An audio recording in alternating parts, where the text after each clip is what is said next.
Sport sur Europe 1. Bonjour Virginie Fulpin. Bonjour Dimitri, bonjour à tous. Vous revenez ce matin sur la drôle d'ambiance au Parc des Princes. Hier, le PSG a battu Bordeaux 3-0. Mais ce qu'on retient, ce sont les huées du public envers les joueurs. Les premiers visés, c'était Neymar et Lionel Messi, deux icônes qui sont devenus les têtes de turc des supporters.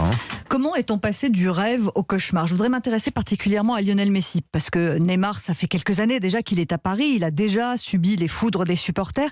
Mais Messi, il a un statut différent. Pour lui, c'est inédit de se faire siffler, huer par le public. Évidemment, quand il jouait au FC Barcelone et que son équipe était en déplacement chez le Real Madrid, il a eu droit à des réceptions fraîches. Ça fait partie de l'ambiance des classicos. Mais là, hier, c'est à domicile et de la part de ses propres supporters qu'il a été malmené.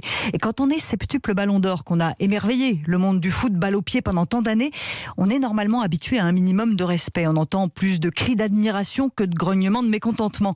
Respect qui a disparu subitement dans les travées du Parc des Princes en ce dimanche de mars pluvieux. Comment en est-on arrivé là ? Lionel Messi est à Paris depuis l'été dernier.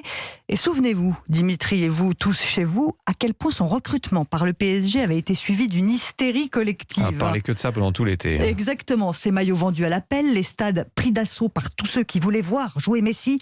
Tout le monde voulait savoir ce qu'il mangeait au petit déjeuner et dans quelle maison il allait habiter. On en était là. Un délire autour de l'Argentin qui montrait bien les espoirs fous qu'il représentait pour le PSG, mais aussi pour toute la Ligue 1. Le meilleur joueur du monde était arrivé en France. Et honnêtement, la plupart des gens qui le sifflent aujourd'hui avaient ces folles espérances quand il a signé.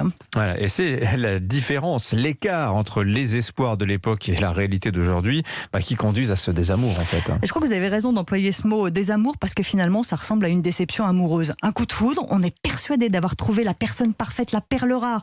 On se voit déjà échanger les alliances ou soulever la Ligue des Champions, c'est pareil finalement. Et les mois passant, on va de déception en déception pour se rendre compte que non, en fait, il est comme les autres. Les supporters du PSG y ont cru aussi. Et c'est ce qui les rend amers aujourd'hui. On dit que Lionel Messi a été sifflé à domicile, mais est-ce qu'il est vraiment à domicile à Paris ? Il a laissé son cœur et une partie de son football à Barcelone, chez son ex, avec lequel il a passé toute sa vie. C'est triste de voir un joueur de cette trempe siffler comme si on sifflait le football. Mais les supporters parisiens ont surtout hué en Messi le symbole de tout ce qui reproche aux dirigeants du club. Recruter des stars planétaires en fin de carrière, les payer des ponts d'or sans leur demander de véritables investissements. Alors oui, c'est triste pour Lionel Messi et pour le foot, mais aujourd'hui, c'est malheureusement ce qu'il représente à leurs yeux. Merci beaucoup Virginie.